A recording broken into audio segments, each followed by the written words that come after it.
ہم روز کھانا روز کھاتے ہیں، پانی روز پیتے ہیں، اللہ کی زمین پہ روز چلتے ہیں، اللہ کی نعمتوں سے روز فائدہ اٹھاتے ہیں، تو ہمیں اللہ کی باتیں بھی روز سننی چاہیے۔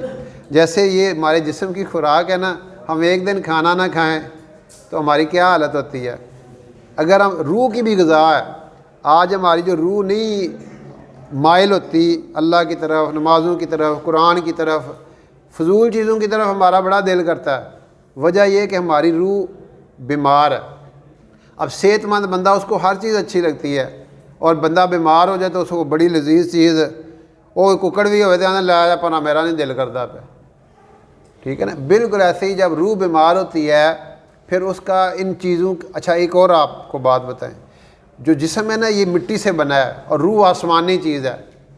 اللہ تعالیٰ نے اپنی روح ہمارے میں پھونکی ہوئی ہے۔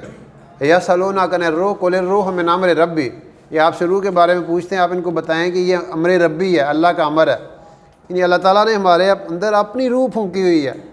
اب آپ اس کی خوراک کوئی زمینی چیز نہیں ہے، اس کی خوراک آسمانی چیزیں ہیں۔ جو وحی آتی تھی، جو انبیاء کے پاس وحی آیا کرتی تھی، جو اللہ تعالیٰ نے ہمیں قرآن دیا ہے، یہ اس کی خوراک ہے۔ آپ آزما کے دیکھ لیں، آپ کی روح کو تسکین اس وقت ملے گی، آپ کی روح سیٹسفائیڈ اس وقت ہوگی جب آپ اچھے کام کرتے ہیں، جب آپ نیک کام کرتے ہیں، جب آپ قرآن پڑھتے ہیں، جب آپ نماز پڑھتے ہیں، جب آپ اچھی محفلوں میں بیٹھتے ہیں۔